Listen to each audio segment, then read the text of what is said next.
বাংলাদেশ থেকে স্থলবন্দর দিয়ে তৈরি পোশাক সহ বেশ কয়েকটি পণ্য প্রবেশের ক্ষেত্রে নিষেধাজ্ঞা আরোপ করেছে ভারত।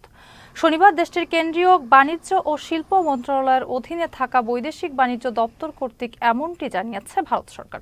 ভারত সরকারের এমন নিষেধাজ্ঞায় বেনাপোল স্থলবন্দরে আটকে পড়েছে প্রায় শতাধিক পণ্যবাহী ট্রাক।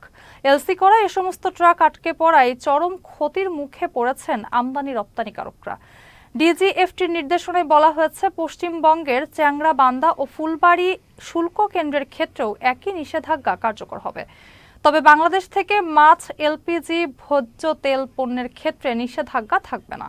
এর মধ্যে গত এপ্রিলে বাংলাদেশের ট্রান্সশিপমেন্ট সুবিধা বাতিল করে ভারত।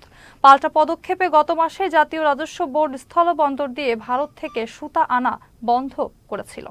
ভারত সরকার হঠাৎ করে যে আমাদের নিষেধাজ্ঞা দিয়েছে রপ্তানি পণ্যের উপরে, আর ওনারা বলতে চাচ্ছে যে বেনাপোল স্থল দিয়ে বন্দর দিয়ে মাল ওরা নেবে না। ওনারা যে সমুদ্র বন্দর পথে মাল যাওয়ার কথা বলছে, সেখানে আমাদের অনেক লেট হবে।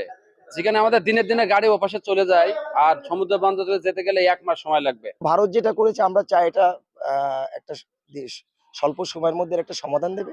আর যদি না হয়, আমাদের শিল্প বাঁচিয়ে রাখার ক্ষেত্রে, আমাদের কর্মসংস্থান বাঁচিয়ে রাখার ক্ষেত্রে আমাদেরকে নতুন বাজার খুঁজতে হবে। তাতে বাংলাদেশ কি হবে, আরো ক্যাপাবেল হবে, তারা নতুন বাজারের সন্ধান করবে। বাংলাদেশের পাশেই ভারত, সেই ক্ষেত্রে স্থল বন্দর দিয়ে এই সমস্ত গার্মেন্টস সামগ্রী রপ্তানি হলে বাংলাদেশি রপ্তানিকারকদের খরচ অনেক কম হবে।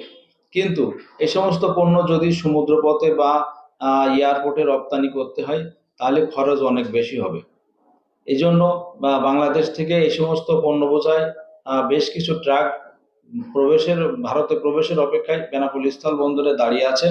আমরা ভারতীয় C&F এজেন্ট ব্যবসায়ীদের কাছে দাবি করেছি, যে সমস্ত পণ্যের এলসি হয়েছে বা টিটি বাংলাদেশে এসেছে, এই সমস্ত পণ্যগুলো যাতে ভারতীয় কাস্টমস নেয়, সেজন্য আমরা তাদের সাথে আলোচনা করেছি, কিন্তু এখনো পর্যন্ত কোনো সমাধান পাইনি।